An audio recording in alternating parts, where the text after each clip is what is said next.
माननीय कुलाधिपति महोदय का आप सभी से निवेदन है कि कृपया अपने स्थान पर खड़े हो जाएं।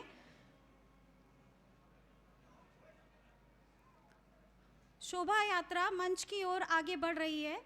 सभागार में उपस्थित सभी से विनम्र निवेदन है कि जब तक शोभा यात्रा में सम्मिलित महानुभाव मंच पर अपना स्थान ग्रहण ना करें, तब तक आप अपने स्थान पर खड़े रहें और उस समय तक खड़े रहें जब तक माननीय कुलाधिपति महोदय, विशिष्ट अतिथि महोदय, माननीय कुलपति महोदय, प्रबंध बोर्ड एवं विद्या परिषद के सदस्य तथा अन्य विशिष्ट अधिकारी मंच पर अपना स्थान ग्रहण न कर लें। धन्यवाद।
राष्ट्रगान प्रारंभ होने जा रहा है।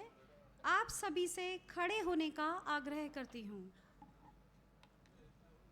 मन अधिनायक जय हे भारत भाग्य विधाता, पंजाब सिंध गुजरात मराठा द्राविड उत्कल बंगा, विंध्य हिमाचल यमुना गंगा उच्चल जलधि तरंगा, तव शुभ नामे जागे तव शुभ आशीष मांगे, गाहे तव जय गाथा, जन गण मंगलदायक जय हे भारत भाग्य विधाता, जय हे जय हे जय हे जय जय जय जय हे। धन्यवाद। आप सभी अपना स्थान ग्रहण करें और कृपया शांति बनाए रखें।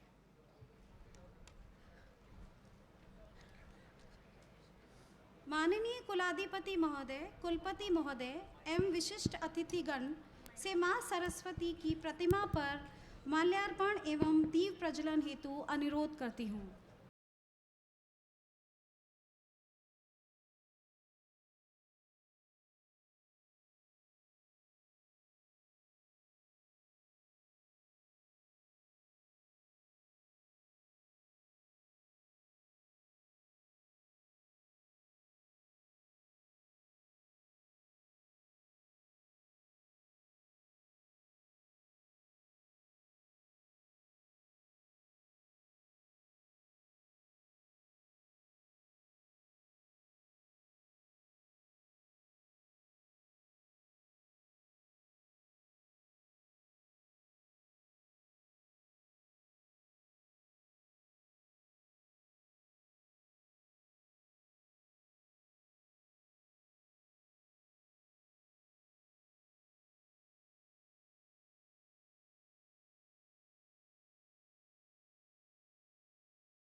धन्यवाद।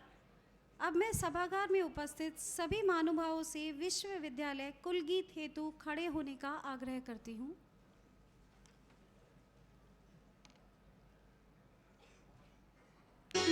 अजय मेरु के प्रांगण में है ज्ञान ध्यान का आलय, महर्षि दयानंद सरस्वती विश्वविद्यालय।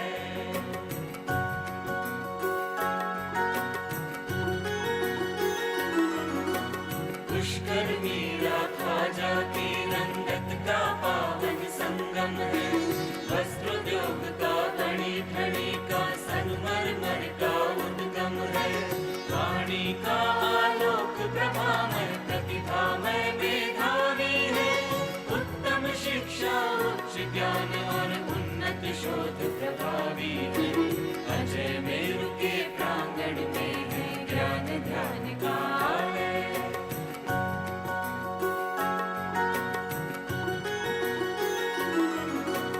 योग कला वाणिज्य और विज्ञान की शिक्षा उत्तम, ऋषियों के नामों से शोभित है भवनों का परचम।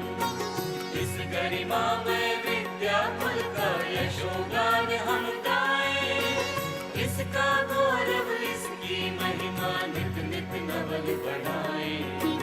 अजय मेरु के प्रांगण में है ज्ञान ध्यान का आलय, महर्षि दयानंद सरस्वती विश्वविद्यालय।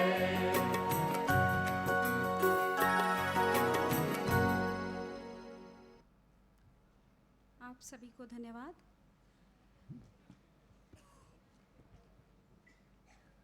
शब्दों के स्वागत के बाद अभिवादन में यदि पुष्पों की महक ना हो तो स्वागत अधूरा लगता है।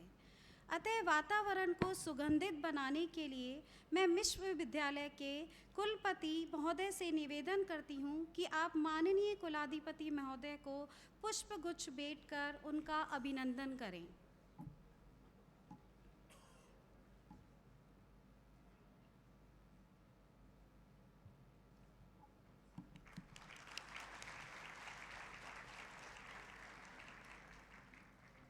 धन्यवाद। अतिथि सत्कार राजस्थान की परंपरा का सिरमौर है। इसी कड़ी में मैं विश्वविद्यालय के कुलपति महोदय से पुनः निवेदन करती हूँ कि आप प्रोफेसर वासुदेव जी देवनानी, माननीय विधानसभा अध्यक्ष राजस्थान विधानसभा को पुष्पगुच्छ भेंट कर उनका अभिनंदन करें।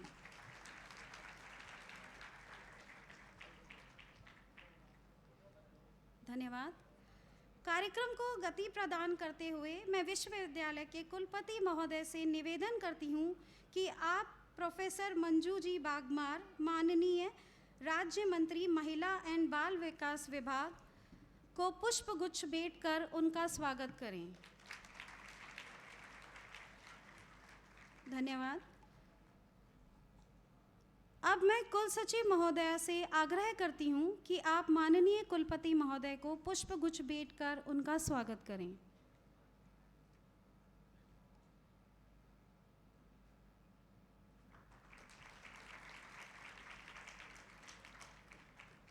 धन्यवाद महोदय।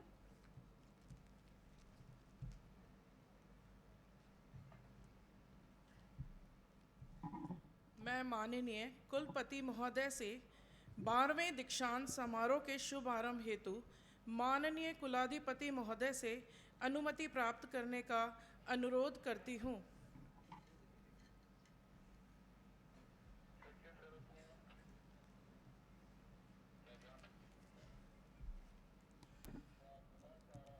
माननीय कुलाधिपति महोदय, आपसे मेरा अनुरोध है कि महर्षि दयानंद सरस्वती विश्वविद्यालय अजमेर के 12वें दीक्षांत समारोह के विधिवत शुभारंभ की घोषणा करने की मुझे अनुमति प्रदान करावें। मेरी अनुमति है।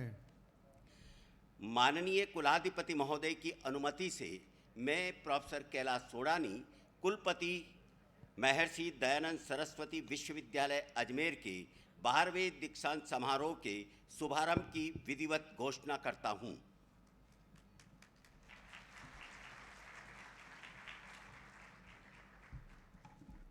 मैं कुलपति महोदय से निवेदन करती हूँ कि वह अपना स्वागत भाषण एवं प्रतिवेदन प्रस्तुत करने का कष्ट करें।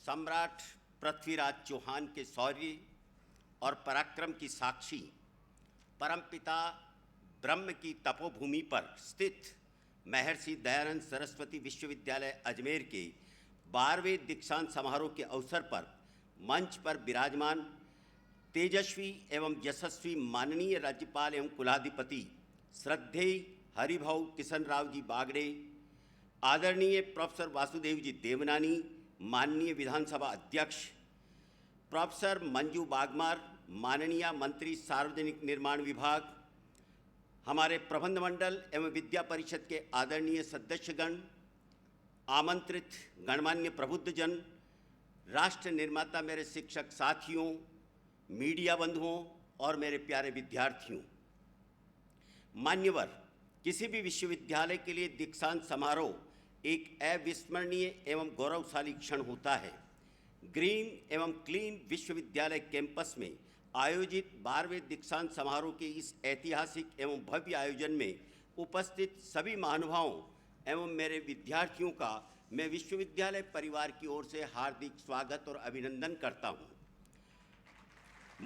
मुझे यह कहते हुए गर्व का अनुभव हो रहा है कि आज हमें जिनका आशीर्वचन प्राप्त होने जा रहा है, जो मंच पर विराजमान हैं, हमारे अतिथि हैं, वे प्रजातंत्र के प्रखर एवं मजबूत शिल्पकार हैं, हमारे मार्गदर्शक एवं प्रेरणा स्रोत हैं।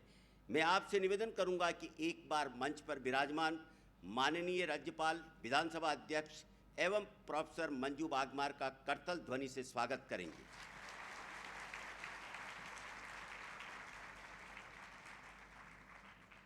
मैं स्वर्ण पदक विजेता हूं एवं पीएचडी उपाधि धारकों का, जिनका आज अभिनंदन होने जा रहा है, मैं हृदय से स्वागत करता हूं।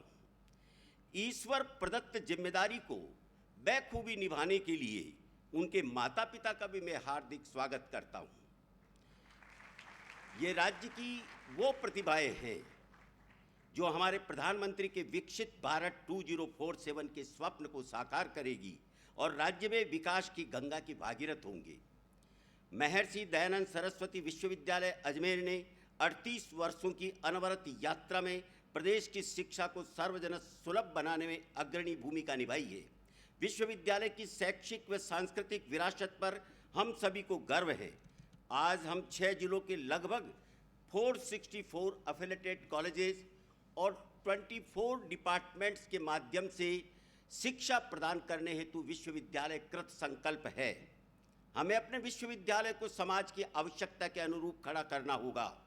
हमारा विश्वविद्यालय आज आत्मनिर्भर तो है, परंतु इसे आधुनिक भी बनाना होगा।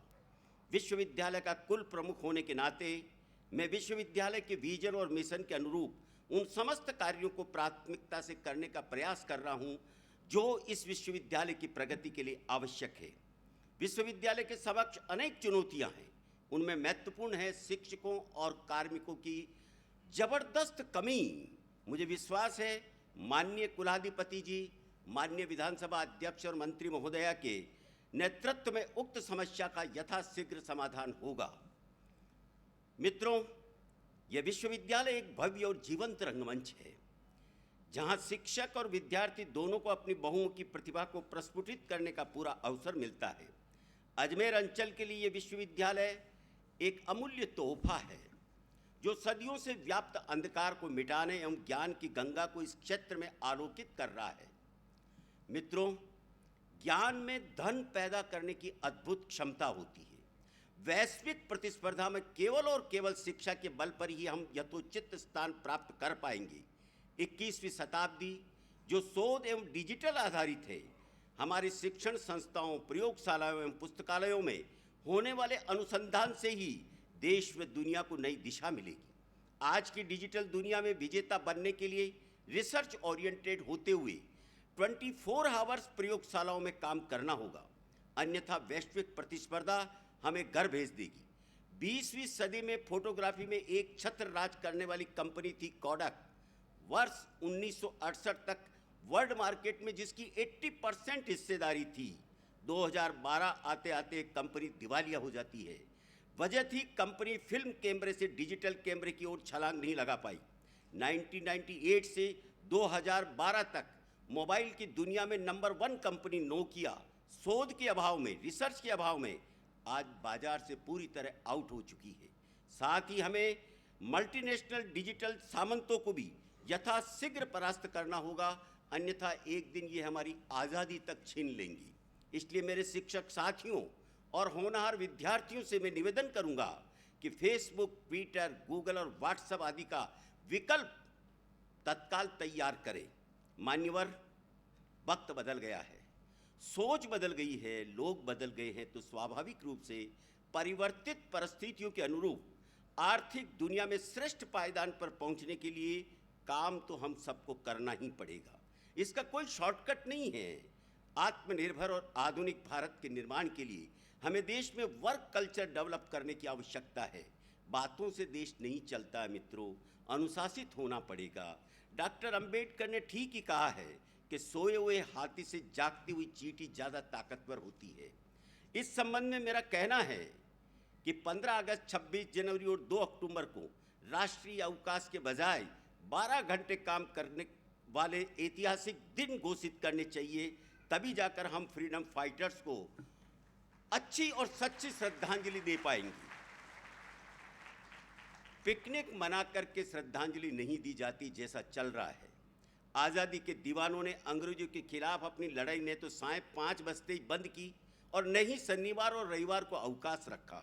यदि आज के सरकारी कैलेंडर के अनुसार फ्रीडम फाइटर्स आज़ादी की लड़ाई लड़ते तो कम से कम यह निश्चित है कि 47 की आज़ादी शायद थोड़ी लेट हो जाती। मान्यवर, विश्व के ताकतवर देशों की उम्मीदों का केंद्र आज भारत बन चुका है। जहां दुनिया की मुख्य अर्थव्यवस्थाएं मंदी और महंगाई से जूझ रही है, वहां भारत दुनिया की सबसे तेज बढ़ती हुई अर्थव्यवस्था बनता जा रहा है। अब तक भारत की तुलना उस गजराज से की जाती थी जिसमें ताकत तो बहुत थी लेकिन चाल बहुत धीमी थी। सौभाग्य से आज महावत बदल गया है, इसलिए चाल में बहुत तेजी आ गई है। मित्रों, ये नया भारत है जो समस्याओं को टालता नहीं है, टकराना जानता है, उन्हें मिटाना जानता है। इस संबंध में मैं ये कहना चाहूँगा कि अयोध्या में श्री राम मंदिर का निर्माण एक सामान्य घटना नहीं है, यह एक क्रांतिकारी परिवर्तन है। इसमें इतिहास को पलटने की गूंज है। यह एक ऐतिहासिक एवं गौरवशाली शुभारंभ है। मित्रों, वर्षों की गुलामी के इतिहास से हमें स्वीकार करना होगा, सीखना होगा कि रोटी, कपड़ा और मकान की चिंता के साथ साथ हमें धर्म को भी मजबूत करना होगा, क्योंकि जहाँ धर्म कमजोर होता है वहाँ रोटी छीन ली जाती है, कपड़े उतार दिए जाते हैं और मकान जला दिए जाते हैं। बांग्लादेश इसका सब स्पष्ट उदाहरण है। इस संबंध में मैं आपसे कहना चाहूँगा कि धार्मिक संतुलन बनाए रखना हमारे देश की महती आवश्यकता है। हमारा अनुभव और इतिहास साक्षी है कि भारत में जिस जिस भूभाग में धार्मिक संतुलन बिगड़ा, वह भूभाग एक नए राष्ट्र के रूप में खड़ा हो गया। पाकिस्तान, अफगानिस्तान, नेपाल, भूटान, तिब्बत, श्रीलंका, म्यांमार जीते जागते उदाहरण है। धार्मिक संतुलन में होने वाले परिवर्तनों के परिणाम स्वरूप ही हमने भारत माता को बार बार अपमानित होते हुए, टूटते हुए, बिखरते हुए देखा है। इसलिए इस विषय पर हमें सचेत और सावधान रहना होगा। हम शिक्षक साथियों का दायित्व है कि क्लासरूम में वेद वंदना के साथ साथ राष्ट्र वंदना का स्वर भी गुंजायमान करना होगा। आने वाली पीढ़ी को राष्ट्र भाव से ओतप्रोत करना होगा। स्वदेशी सोच, स्वदेशी चिंतन और स्वदेशी खानपान के साथ आगे बढ़ना होगा। मौलिक और स्वतंत्र चिंतन स्वयं की भाषा एवं संस्कृति में ही संभव है।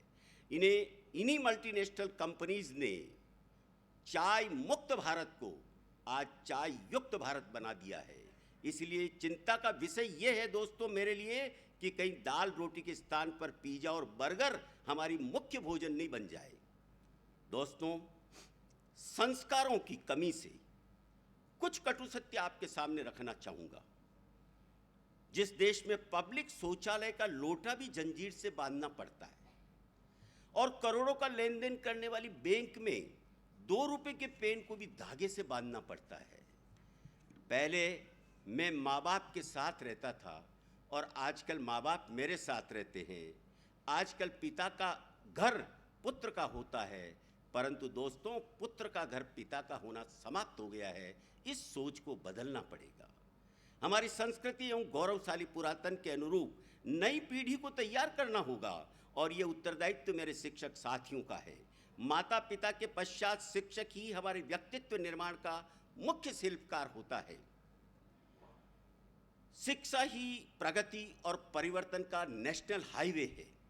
यही कारण है कि शिक्षक हर राज दरबार की अनिवार्यता और प्रतिष्ठा रहे हैं। मैं पूरी जिम्मेदारी के साथ कह रहा हूं कि शिक्षक जब संसद में पहुंचता है तो शिक्षक की नहीं संसद की प्रतिष्ठा बढ़ती है। यही स्थिति है। सौभाग्य से आज हमारे मध्य हमारे अतिथि के रूप में प्रोफेसर देवनानी जी और प्रोफेसर मंजू बागमार जीवन पर्यंत शिक्षक रहते हुए अपनी भूमिका निभाई है और प्रतिष्ठा के साथ विधानसभा में काम कर रहे हैं। अंत में मैं सभी स्वर्ण पदक विजेताओं से कहना चाहूँगा कि तू दौड़ में अव्वल आए ये जरूरी नहीं है। तू सबको पीछे छोड़ दे ये भी जरूरी नहीं है। जरूरी है तेरा दौड़ में शामिल होना, जरूरी है तेरा गिरकर फिर से खड़ा होना। जिंदगी में इम्तिहान बहुत आएंगे दोस्तों। आज जो आगे है कल तेरे पीछे होंगे। बस तू चलना मत छोड़ना, तू पढ़ना मत छोड़ना। वक्त आपके हाथ में है। चाहे तो इसे सोना बना लो और चाहे इसको सोने में ही निकाल दो। अगर कुछ करना है तो भीड़ से हटकर चलो, कुछ नया करो, इनोवेशन करो। मंजिल नहीं मिलने पर भी न तो ठहरना है और न ही निराश होना है। पहाड़ से निकलने वाली नदी ने कभी नहीं पूछा कि समंदर कितना दूर है। इसलिए दोस्तों समय मत लगाओ ये तय करने में कि आपको क्या करना है, वरना समय तय कर लगा कि आपका क्या होना है। दोस्तों बहुत बहुत धन्यवाद। जय हिंद, नमस्कार।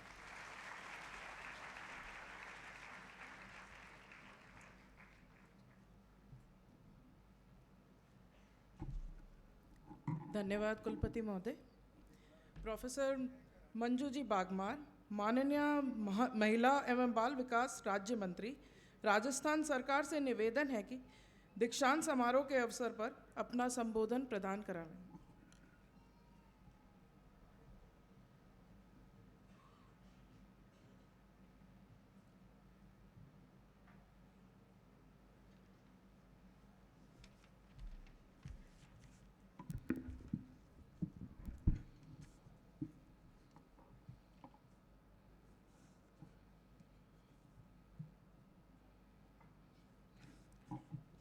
सभी को नमस्कार।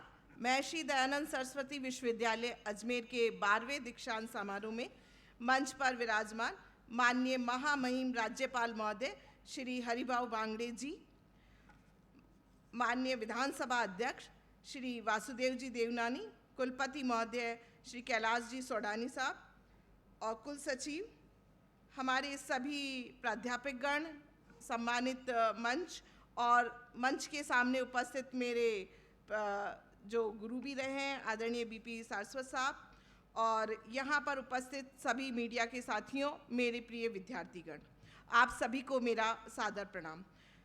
मुझे आज यहाँ मैं श्री दयानंद सरस्वती विश्वविद्यालय अजमेर के दीक्षांत समारोह में आमंत्रित किए जाने पर अपार हर्ष और गर्व की अनुभूति हो रही है।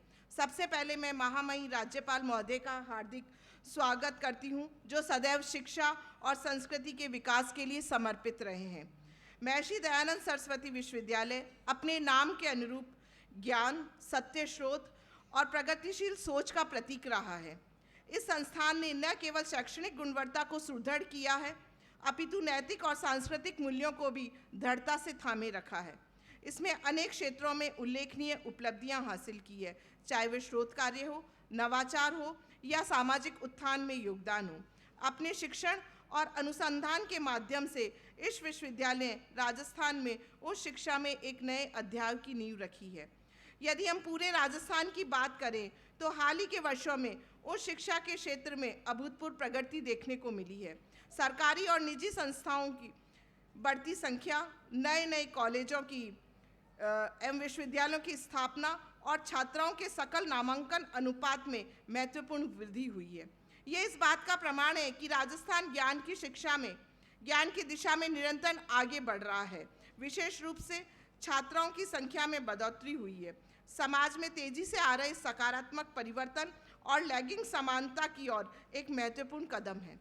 पिछले कुछ वर्षों से प्राप्त आंकड़ों में इस बात की पुष्टि करते हैं कि उच्च शिक्षा ने हमारे राज्य की भागीदारी लगातार बढ़ रही है, जिससे युवाओं के लिए नए अवसरों के द्वार खुल रहे हैं। प्रिय छात्र छात्राओं, इस दीक्षांत समारोह में आप सभी के जीवन में एक महत्वपूर्ण पड़ाव है। आज हम अपनी शैक्षणिक यात्रा का एक अध्याय पूर्ण कर रहे हैं और भविष्य में एक नए अध्याय में प्रवेश कर रहे हैं। मैं आप सभी को हार्दिक बधाई देती हूँ। याद रहे, ये अंत नहीं है बल्कि एक नई शुरुआत है। भविष्य में आपको अनेक चुनौतियाँ मिलेगी, किंतु आपका उत्साह, आपकी लगन और आपकी सकारात्मक सोच इन चुनौतियों को अवसरों में बदल देगी। आप जिस भी क्षेत्र में जाएं, वहाँ समाज और राष्ट्र की उन्नति के लिए कुछ नया करने का जज्बा बनाए रखें।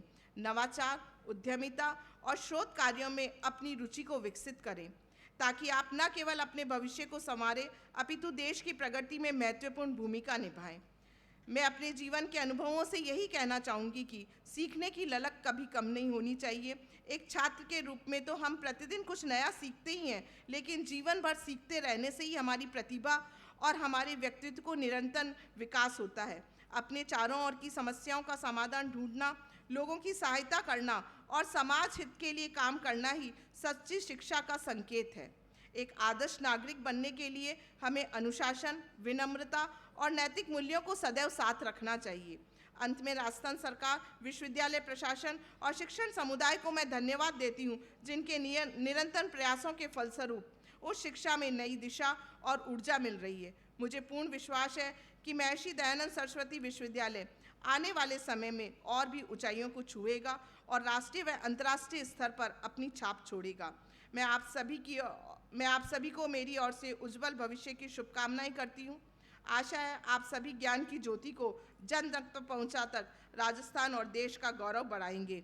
मैं इस अवसर पर पुनः मेरे गुरु आदरणीय सुडानी साहब का बहुत बहुत धन्यवाद ज्ञापित करना चाहूँगी कि मुझे आज यहाँ पर बहुत गर्व की अनुभूति हो रही है कि जिस गुरु के साथ में मैंने अपनी शिक्षक की यात्रा शुरू करी थी और जिनके सामने मैंने मोहनलाल सुखाड़िया विश्वविद्यालय उदयपुर के अंदर एक असिस्टेंट प्रोफेसर के रूप में ज्वाइन किया था और 25 सालों तक जिनका सानिध्य मिला, आज एक ही मंच पर मुझे मन शेयर करते हुए अपार गर्व की अनुभूति हो रही है।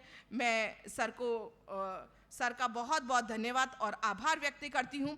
साथ ही हमारे महामहिम राज्यपाल महोदय, जिनको अभी राजस्थान के अंदर जब उन्होंने राज्यपाल पद धारण किया था, उसके बाद में उस शिक्षा के क्षेत्र में जिस तरह से राज्यपाल महोदय निरंतर हर जिले के अंदर जाकर अपनी राजस्थान सरकार की गतिविधियां, हमारे प्रशासनिक क्षेत्र की गतिविधियां और उस शिक्षा के क्षेत्र के अंदर जिस तरह से कार्य कर रहे हैं, सर हमें आशा ही नहीं बल्कि पूर्ण विश्वास है कि आने वाले समय के अंदर उस शिक्षा जो है जिन चुनौतियों का सामना कर रही है, उनके क्षेत्र में जो है आप एक मील का पत्थर साबित होंगे और उन चुनौतियों का समाधान करने के लिए आप जिस तरह से निरंतर प्रगतिशील, जिस तरह से निरंतर प्रयास कर रहे हैं, वो उस शिक्षा के क्षेत्र में एक मील का पत्थर साबित होगा। इस मंच के माध्यम से मैं महामहिम राज्यपाल महोदय का बहुत बहुत धन्यवाद और उनका बहुत बहुत स्वागत और हार्दिक आभार व्यक्त करती हूँ। धन्यवाद। जय हिंद। आप सभी का बहुत बहुत धन्यवाद।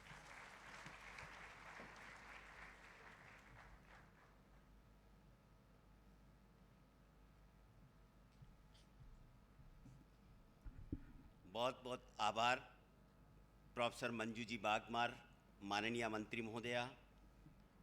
अब मैं माननीय कुलाधिपति महोदय से निवेदन करता हूं कि वर्ष 2023 एवं वर्ष 2024 की विभिन्न परीक्षाओं में सर्वोच्च अंक प्राप्त करने वाले विद्यार्थियों को स्वर्ण पदक प्रदान करने की अनुकंपा करावें।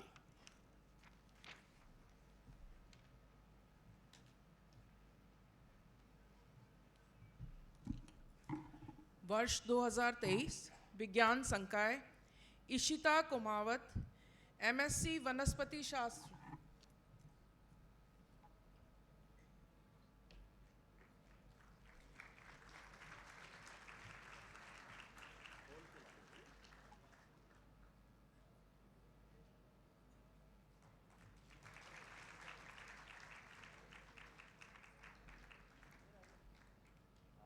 दिनेश सांकला,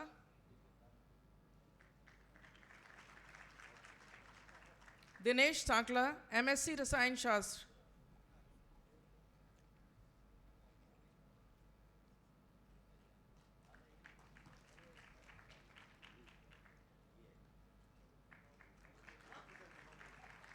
नीरज सोलंकी MSc अनुप्रयुक्त रसायन शास्त्र।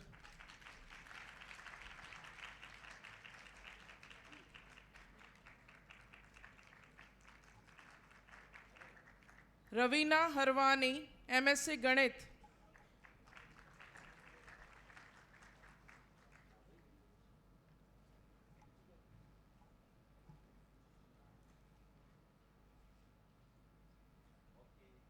अंजलि राका MSc भौतिक विज्ञान।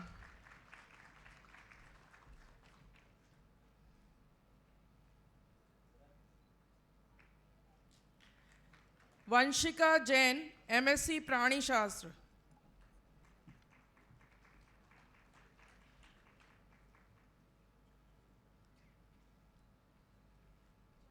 संस्कृति दादीज MSc सूक्ष्मजीव विज्ञान।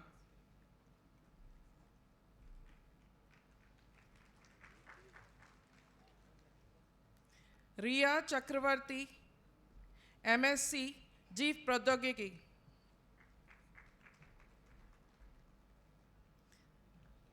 मनस्वी सारस्वत MSc पर्यावरण विज्ञान।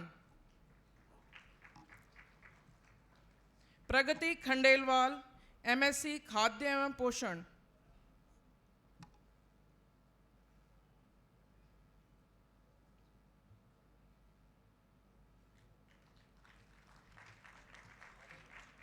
काजल यादव MSc सुदूर संवेदन एवं भूसूचकी। नदीम खान खत्री MSc सूचना तकनीकी विज्ञान।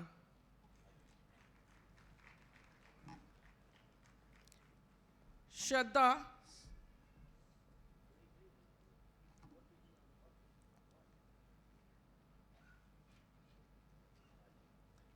नदीम खान खत्री MSc सूचना तकनीकी विज्ञान।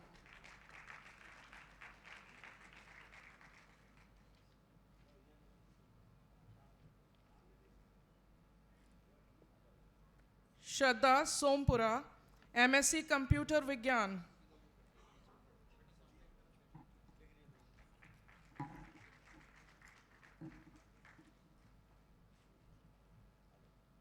हिमांशु बैरवा MCA। वैदिक विज्ञान संकाय आरती लहरवानी मास्टर इन YSNPN। प्रबंध अध्याय संकाय पूजा Sharma MBA।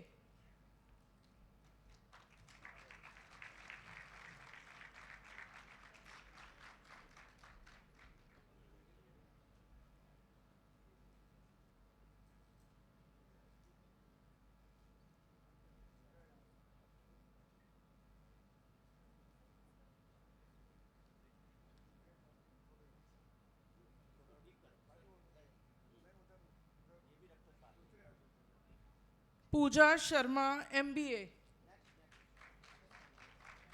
Lavina अहिलानी MBA DS।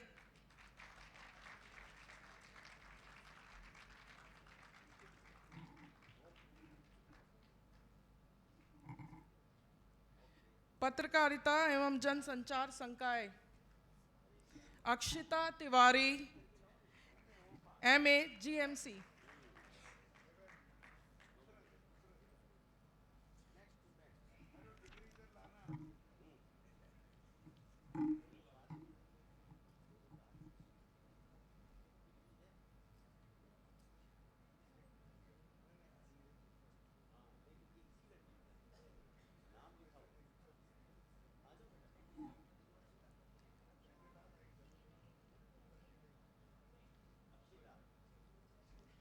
Akshita Tiwari,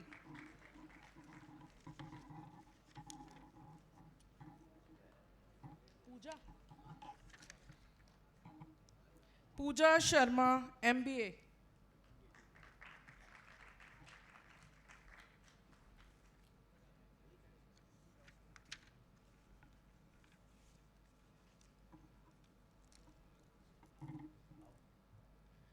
वर्ष 2024 कला संकाय अंजलि दादीच MA इंग्लिश,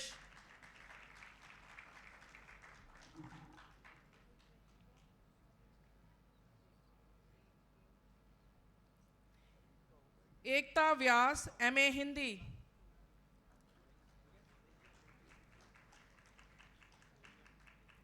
कमला देवी MA राजस्थानी, खुशबू MA संस्कृत, सोनिया सहतानी MA सिंधी,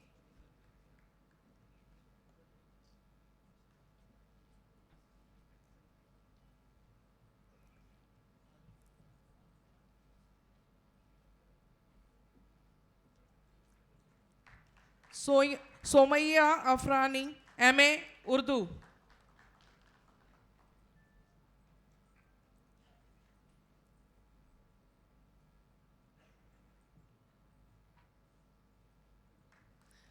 सोमैया आफरीन अंसारी MA उर्दू,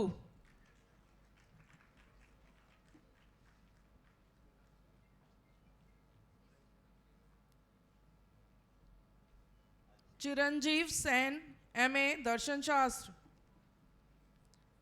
ललित कला संकाय गार्गी चावड़ा MA आरेखन एवं चित्रण,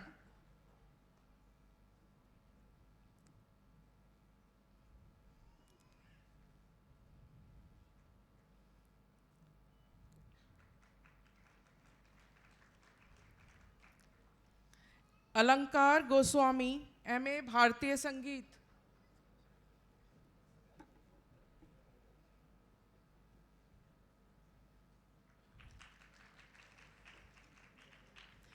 समाज विज्ञान संकाय मीनाक्षी वर्मा MA अर्थशास्त्र,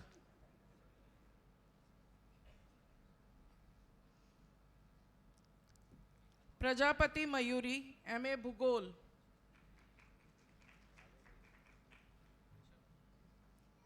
प्रजापति मयूरी MA भूगोल,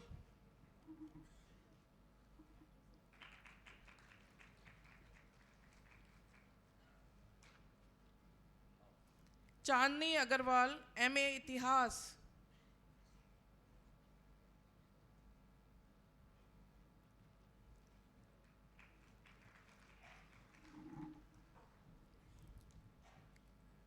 नेहा व्यास MA लोक प्रशासन,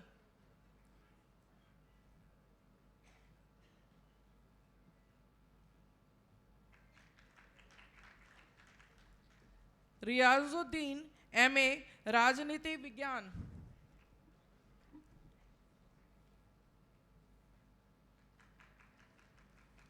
केशव पचारिया MA समाजशास्त्र, वाणिज्य संकाय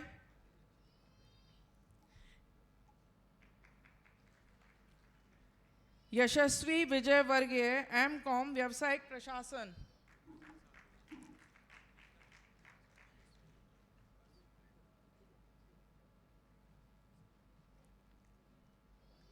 दीपिका MCOM लेखांकन एवं व्यावसायिक सांख्यिकी,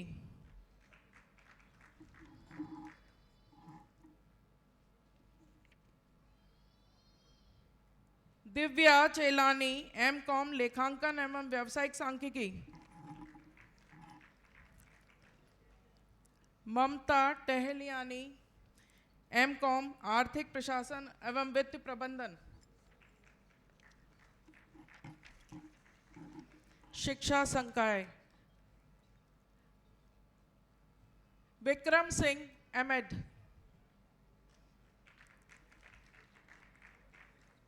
सिमरन गुप्ता MEd प्रोग्राम,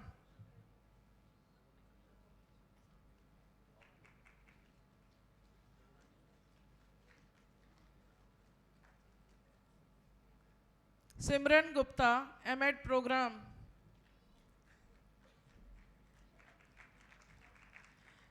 विधि संकाय।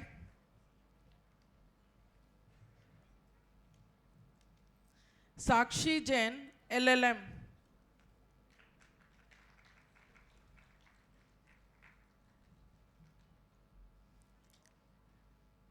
धन्यवाद माननीय कुलाधिपति महोदय एवं अन्य मान्य अतिथिगण।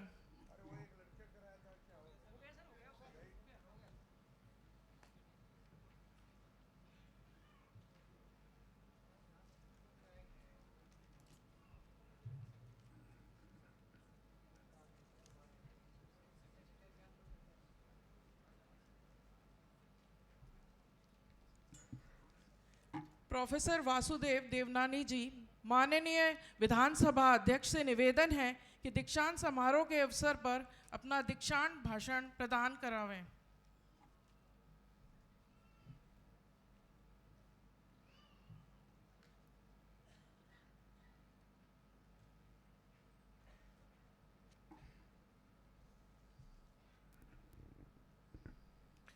महर्षि दयानंद विश्वविद्यालय के इस 12वें दीक्षांत समारोह में मंचस्थ विराजमान हमारे कुलाधिपति एवं माननीय राज्यपाल श्री हरिभाव किशनराव बागड़े जी, कुल गुरु, बार बार कुलपति कहा जा रहा था, लेकिन राजस्थान विधानसभा में कुलपति को कुल गुरु का विधेयक पारित हो गया है।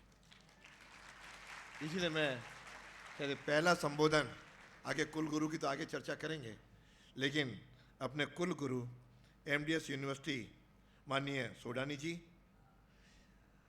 यहाँ पर विशिष्ट अतिथि के रूप में राजस्थान सरकार में राज्य मंत्री डॉक्टर मंजू बागमार जी, प्रबंध बोर्ड एवं शैक्षणिक परिषद के सदस्यगण, संकाय अधिष्ठातागण, शिक्षक वृंद, कुल सचिव, अतिथिगण और दीक्षांत समारोह में उपाधि और पदक प्राप्त कर रहे विद्यार्थीगण, उनके अभिभावकगण, क्षेत्र की बौद्धिक संपदा के प्रहरी, पत्रकार बंधुओं, छायाकार मित्रों एवं सभागार में उपस्थित मेरे प्यारे भाइयों और बहनों, इस सम्राट पृथ्वीराज चौहान की शौर्य धरा और हम सबके आदरणीय महर्षि दयानंद सरस्वती जैसे संस्कृति एवं संस्कारों के पैरोकार, हिंदू धर्म की धर्म ध्वजा वाहकों की कर्मस्थली अजमेर के इस यूनिवर्सिटी सभागार में आज मैं आपके इस दीक्षांत समारोह का साक्षी बना हूँ, यह मेरा सौभाग्य है।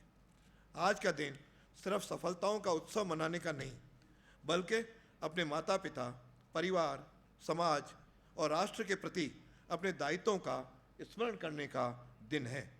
आपने अब तक की शिक्षा में जो कुछ सीखा है वह आपको इस राष्ट्र का सद नागरिक बनाने के लिए पर्याप्त है। शिक्षा कभी संपूर्ण नहीं होती। शिक्षा जीवन पर्यंत चलने वाली एक प्रक्रिया है। बदलते समाज में समय अनुकूल और युगानुकूल परिवर्तन आवश्यक है। आज पर्यावरण संकट, सामाजिक विषमता, क्षेत्रीयता, अशिक्षा, स्वास्थ्य सेवाओं का अभाव और बेरोजगारी, इन सब के प्रति हमें सकारात्मक रूप से जागरूक रहना होगा। आज के विज्ञान, प्रौद्योगिकी और डिजिटल युग में हमें पूरे विश्व के साथ चलना होगा। हमारे वैज्ञानिक और स्टार्टअप पूरे विश्व में भारत का नाम रोशन कर रहे हैं। इसमें कोई संशय नहीं कि सुनीता लिन विलियम जैसी भारत की बेटी ने आज अंतरिक्ष में भी अमेरिका के साथ भारत का नाम स्वर्ण अक्षरों में लिखा है। लेकिन फिर भी तकनीक और मानव श्रम में समन्वय बैठाना हमारा दायित्व है ताकि सबको रोजगार प्राप्त हो। बढ़ती तकनीक में आज आर्टिफिशियल इंटेलिजेंस ने समाज को बहुत प्रभावित किया है। सोशल मीडिया और सार्वजनिक जीवन पर इसके दुष्प्रभाव देखे जा सकते हैं। हम हमारे बच्चों और युवाओं को समय रहते इनके दुष्प्रभावों से सावचेत करना होगा। वित्तीय संसाधनों, हैकर्स और इसका दुरुपयोग करने वाले व्यक्तियों से भी बचना होगा।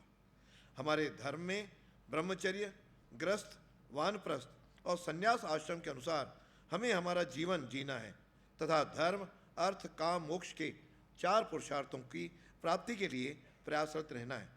यह भारत की संस्कृति है और ये हमारे गुरुकुल, हमारे शिक्षण संस्थान हमें प्राचीन ऋषियों की शिक्षा व्यवस्था को याद दिलाते हैं। नालंदा, तक्षशिला, विक्रमशिला जैसे भारत के गौरवशाली शिक्षा केंद्रों मैत्री, गार्गी, अपाला, घोषा, विश्ववारा जैसी विदुषियों, वराहमिहिर, आर्यभट्ट, चरक, सुश्रुत, अश्वघोष, चाणक्य, समर्थ गुरु रामदास जैसे विद्वानों, शिक्षकों का यह धरा हमारा भारत महान विश्व गुरु के पद पर सुशोभित रहा है। आज इन गौरव केंद्रों का संचालित करने वाले हमारे शिक्षकों के दायित्वों का हम अनुसरण करें, हमारे भारत को पुनः विश्व गुरु के पद पर प्रतिस्थापित करें और विश्व में माँ भारती के नाद के गुंजायमान करने वाले, दीक्षित होने वाले छात्र छात्राओं की योग्यता देश विदेश में फैले, यह मेरी कामना है। लेकिन मैं इस सभागार में उपस्थित सभी शिक्षकों और छात्र छात्राओं से यह कहना चाहूँगा कि भारत के गौरव, हमारे आदर्शों और मूल्यों के नियंता वीर श्रोमणी छत्रपति संभाजी महाराज और महाराणा सांगा जैसे हमारे पूर्वजों के पद चिन्हों का अनुसरण करें। राष्ट्रीय स्वाभिमान के प्रतीक महाराणा प्रताप और महान सम्राट पृथ्वीराज चौहान जैसे राष्ट्र नायकों का स्मरण करें। साथ में मेरा आपसे यह भी है कि हम किसी भी हमारे महान नायक का अपमान नहीं होने देंगे और न ही हम सहन करेंगे। इस प्रकार का संकल्प हम सब युवा पीढ़ी को लेना चाहिए। अकबर, बाबर और औरंगजेब जैसे क्रूर आक्रांताओं को सम्मान देने वाले लोग इस भारत और भारत की संस्कृति के लोग नहीं हो सकते। यह सब हमें सोचना होगा। इस दीक्षांत समारोह में डिग्री प्राप्त करने वाले सभी विद्यार्थियों को मैं शुभकामना प्रेषित करते हुए यह कहना चाहूँगा कि मोदी जी के विकसित भारत निर्माण में आपकी महत्वपूर्ण भूमिका हो, यह आपसे मेरी अपेक्षा है। हम स्टार्टअप को लेकर के हम इस प्रकार का बने, हम नौकरी देने वाले बने, नौकरी मांगने वाले नहीं बने, यह आप सबसे हमारी अपेक्षा है। मैं स्वयं शिक्षक रहा हूँ और मेरी प्रकृति, प्रवृत्ति और हृदय शिक्षक के रूप में सदैव विद्यार्थियों के हित और सफलता की कामना करते हैं। जैसे किसान अपनी लहलहाती फसल देखकर प्रसन्न होता है, वैसे ही एक शिक्षक अपने विद्यार्थियों की सफलता देखकर हर्षित होता है, प्रसन्न होता है। लेकिन मित्रों, आज समय और परिस्थितियों की आवश्यकता इस राष्ट्र के प्रति पूर्ण समर्पण और त्याग का होना आवश्यक है। राष्ट्र प्रथम सिर्फ कहने के लिए नहीं, बल्कि हमारे दिल, हमारे दिमाग में राष्ट्र प्रथम का भाव स्थायी रूप से रहना आवश्यक है। आपका और हमारा यह सौभाग्य है कि हम अंग्रेज़ों के तानाशाह राज में स्वराज्य, स्वधर्म, स्वदेशी और स्वभाषा की अलग जगाने वाले महर्षि दयानंद सरस्वती जी को अजमेर की धरती से विशेष लगाव रहा है।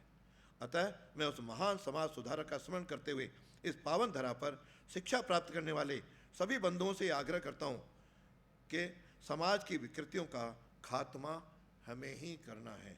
समाज के सभी वर्गों के मध्य समन्वय और सहयोग हमें ही स्थापित करना है और विकसित सशक्त भारत का निर्माण भी हमें ही करना है। ये हमारी शिक्षा का परम लक्ष्य है कि हम राष्ट्र के परम वैभव की प्राप्ति का लक्ष्य को प्राप्त करें। इतिहास गवाह है कि त्रेता युग में मर्यादा पुरुषोत्तम श्री राम ने गुरु विश्वामित्र के गुरुकुल में, द्वापर में भगवान श्री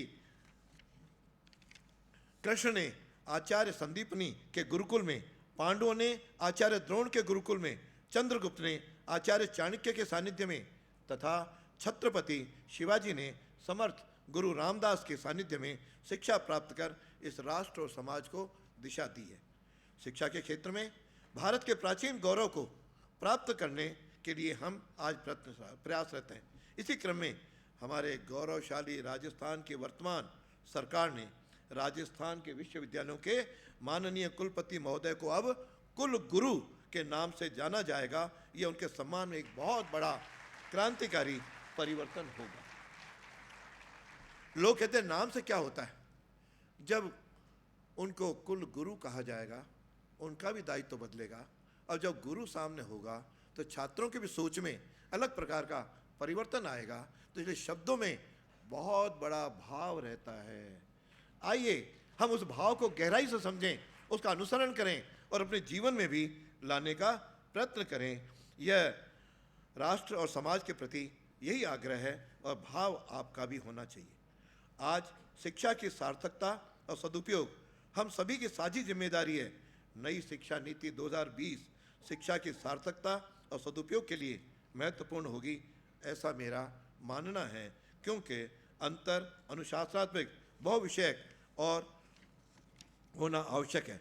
सर्वप्रथम बहुआयामी दृष्टिकोण के द्वारा एक बालक, एक किशोर और एक विश्वविद्यालय का शोधार्थी अपने मूल्य, मान्यताएं एवं संवेदनाओं को विकसित करे। नई शिक्षा नीति में आधुनिक ज्ञान विज्ञान से जुड़े विषयों के महत्व को प्रतिपादित किया गया है, परंतु प्राचीन भारतीय संस्कृति, वैदिक ज्ञान, सनातन जीवन मूल्यों के महत्व को भी स्पष्ट किया गया है।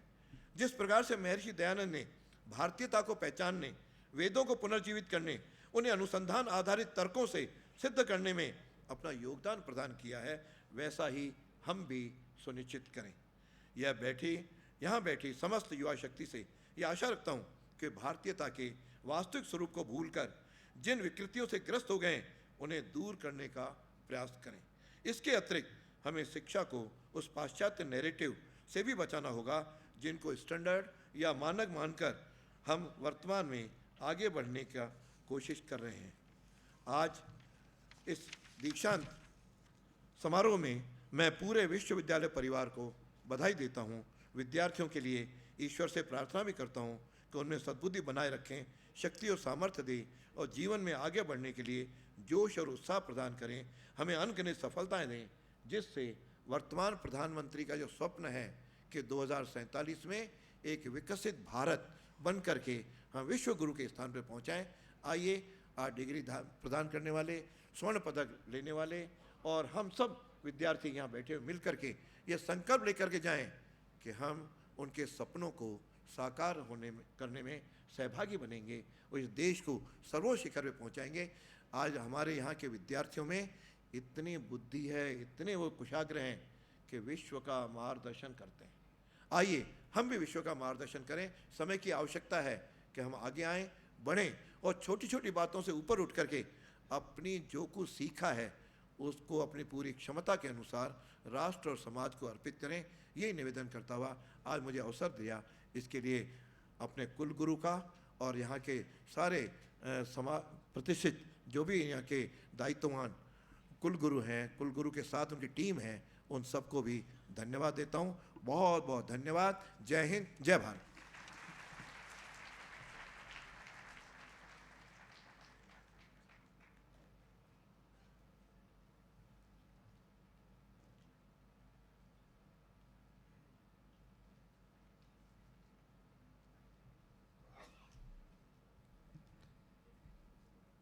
मैं माननीय कुलाधिपति महोदय से निवेदन करता हूं कि 26 मार्च 2025 तक विभिन्न संकायों में विद्या वाचस्पति की उपाधियों की योग्यता हासिल करने वाले अभ्यर्थियों को दीक्षा प्रदान करने की अनुकंपा करावें। माननीय कुलाधिपति महोदय।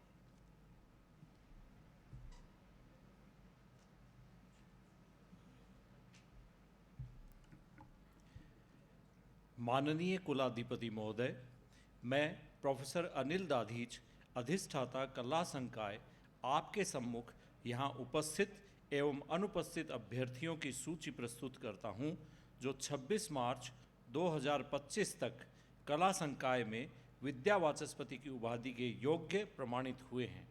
मेरा माननीय कुलाधिपति महोदय से सविनय निवेदन है कि आप इन्हें उक्त उपाधि की दीक्षा प्रदान करावें। मेघा अग्रवाल।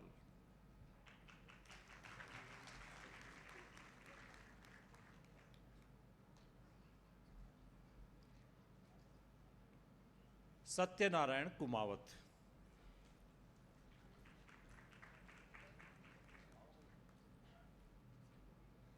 हंसराज मीणा।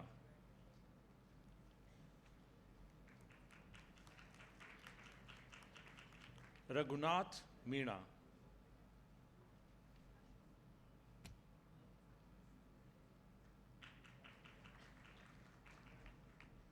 राजेश कुमार बिवाल,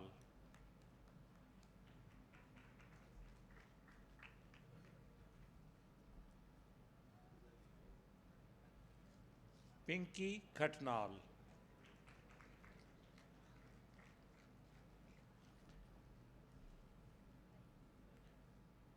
ज्ञानी कुमारी जाट,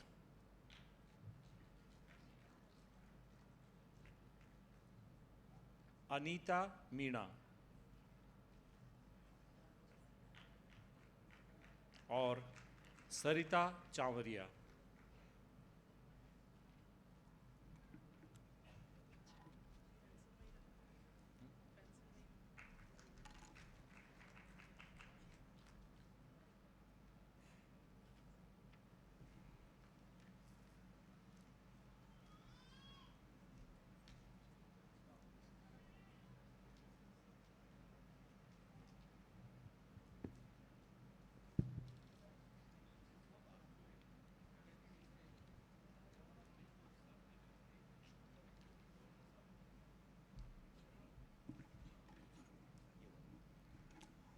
कुलाधिपति इस विश्वविद्यालय के कुलाधिपति के रूप में मुझसे निहित अधिकार का प्रयोग करते हुए मैं सभी उपस्थित एवं अनुपस्थित अभ्यर्थियों को विश्वविद्यालय के कला संकाय में विद्या वाचस्पति की उपाधि प्रदान करता हूं और अपेक्षा करता हूं कि आप अपनी वाणी, जीवनचर्या तथा व्यवहार से सदा सर्वदा अपने को उक्त उपाधि के योग्य प्रमाणित करें।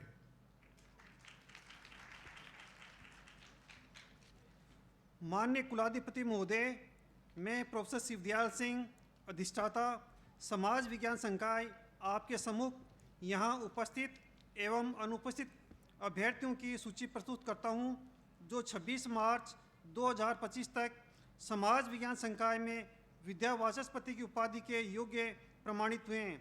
मेरा माननीय कुलाधिपति महोदय से सविनय निवेदन है कि आप इन्हें उक्त उपाधि की दीक्षा प्रदान करावें। सानिल गोसाई,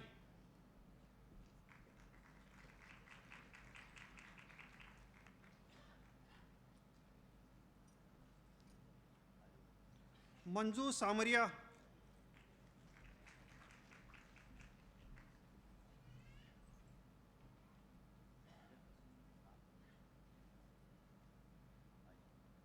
आस्था,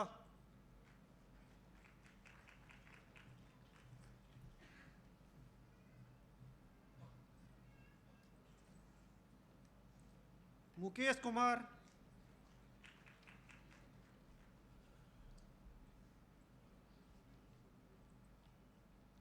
इतिराज शर्मा,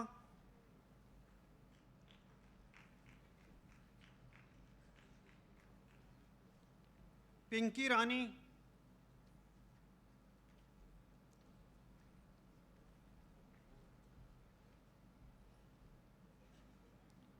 हनुमान कीर,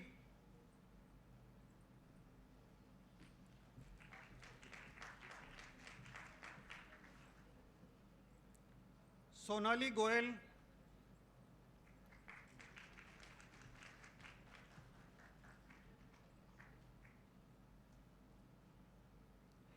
ओम प्रकाश कालवा,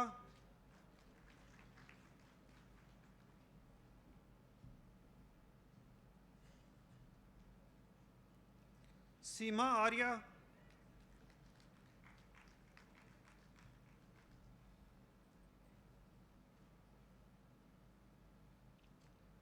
कविता महावर,